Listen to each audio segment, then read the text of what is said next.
tout le monde. Donc, on va traiter maintenant la troisième boucle possible avec le langage PLSQL et ça va être la boucle for. Donc, la syntaxe de la boucle for, on peut l'écrire de cette manière. Donc, voilà.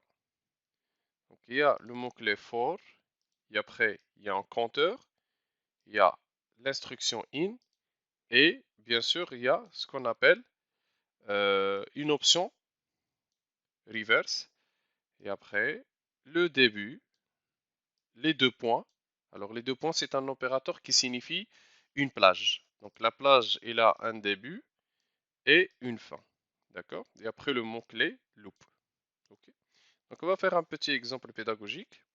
Et là, je vais utiliser for, mavar, in, d'accord? De 1, 2 points, jusqu'à 10. Loop. Et après, je termine par le end loop. D'accord? Et je vais toujours afficher ma célèbre phrase. Ok. Alors, juste pour vous montrer que l'initialisation et le tout se fait au moment de l'appel de la boucle. Donc, je vais initialiser ma var par nul. Mais malgré ça, donc je vais tout fermer, comme ça vous aurez une exécution claire. D'accord? Vous voyez qu'il y a l'exécution. Donc, si j'aimerais bien utiliser le mot-clé reverse, donc remarquez ici, alors pour faire la différence, je vais ajouter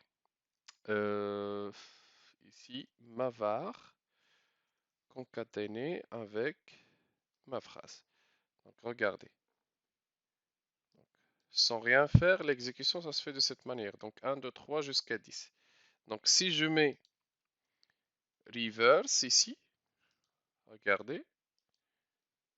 Voilà, juste. C'est comme si je demande au compilateur de commencer de la fin au début.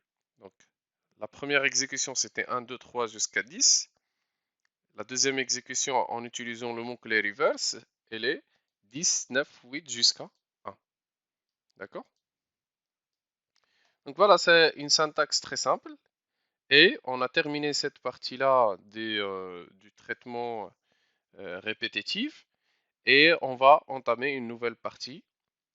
Et j'espère que cette partie, même si elle est courte, mais ça nécessite pas de beaucoup de choses et beaucoup de détails. Mais n'ayez aucun souci parce que dans les vidéos suivantes, on va tout simplement utiliser les boucles avec plusieurs choses, à savoir les collections, les records, les curseurs et ainsi de suite. Et à chaque fois, on va ajouter quelque chose de plus complexe aux boucles et aux traitements conditionnels et répétitifs. D'accord? Donc, merci pour votre attention et on se verra dans la vidéo suivante.